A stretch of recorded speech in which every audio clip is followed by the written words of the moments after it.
you know, that's something I practice too, but just, okay, so long story short, when they were in the living room arguing, and she was like, you know, getting hype on the guy, you know, getting, you know, I'm not taking up for him because he's, you know, in his own right. But when she was getting on him, the flame to the fire was getting higher. Like, okay. And she practiced a lot of candle magic. She did. So yeah, I gave her kudos and props on everything she had going on. I'm just like, why the fuck did you ever think you could step to? Moment of silence, tiny violin about that one. This girl. I gotta tell you all my stories about people who've come against me. Like, cause my thing is, it's crazy because I was raised Christian and my mom got into a lot of fights as a kid. And then like, when she like really started diving into Christianity or whatever, she started getting like really, what's that word when regretful. She started getting really regretful about stuff. So she started teaching us to be ladies, and like she changed all that around, and we don't fight, we don't do this. So I carried that attitude throughout like elementary, middle school, partially high school, but in high school I was kind of, I don't know, because in elementary school I was still squaring up and shit. But the point was, I didn't like scuffle. I was like taking care of myself. Like I wasn't messing with too many people. So I forgot my point about saying this. So like when somebody would come up against me, something very weird would happen. Like that would throw off the whole scenario into my favor. And it's like, thank you. Ching. Like it feels like a heart point. Like, thanks guys. Like I've always been partners and friends with the invisible. Okay, so back to the freaking story. So anyways, the girl, the night up, she's not, you know, she's not popping shit, doing nothing. She's chilling.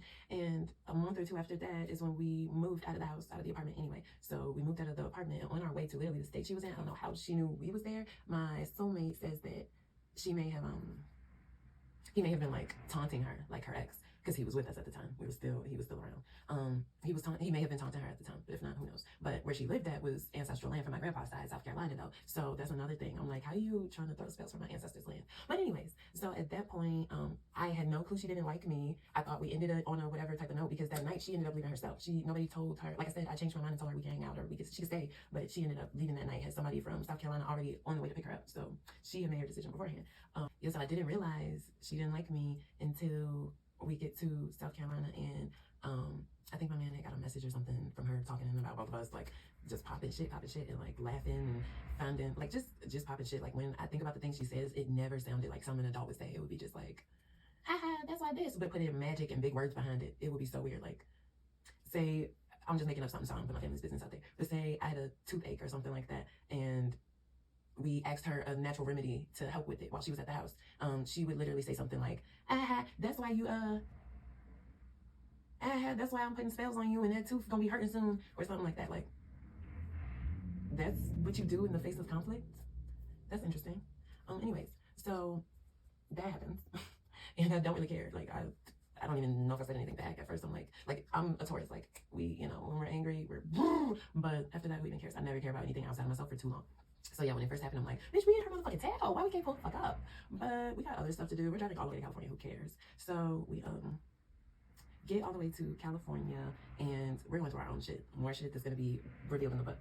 But we're going through our own fucking shit. Like, nobody's thinking about these kids. But every once in a while we get a message saying something about them. And what was it?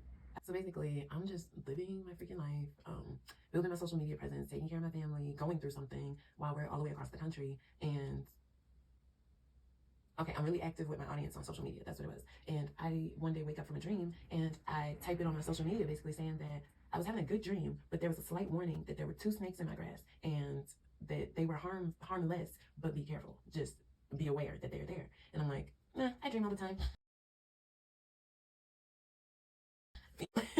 Like, sometimes I don't even really like even give real attention like I used to when I first started having the dreams. So like, yeah, that happened. And 2 days later, I go, I get a message through DMs. My soulmate gets a message through DMs saying, it's a recording of her on her live talking about how skinny the people that have wronged her have gotten because she took her energy back. That's what it was. And she was somewhere sitting in a room way chubbier than when she left my house. I'm not saying nothing about that, but like, okay, you called your energy back, but you were fit and in shape and also complimenting my shape when you were living with me. But now people are too skinny and you are noticeably 20 pounds heavier. Okay. Anyways, I actually was a small weight at that time. I was less weight than I am now, but literally there's so many reasons for that. First of all, because one thing she was saying was, it's not just their diet. Don't let that fool you. They're being drained because I'm taking my energy back. The energy nobody asked for around. I might not have added this part, but the moment I talked to her on social media before all of like even the phone call, I didn't like the energy. I think I'm gonna go into that on a whole nother video because like, I don't know. I don't want to talk about the intricate stuff when I'm already talking about some intricate stuff. You know, it's just gonna cross the wires. Let's just keep talking about the storyline. So, yeah. So she's talking about that it's not just our diets and we're being drained. And I pulled up a post from like 2 to 3 to 4, who even knows? I gotta look, years before, a couple years before I met her, but maybe 4 years from when I reposted at that time, of me talking about how small I was. And I was literally around the same size or smaller than that at the time. And the post was literally a long rant about how I am tinier than I expected to be in adulthood. And breastfeeding took a lot of my weight and I never gained it back. And I was just accepting that. This was years before I met the girl.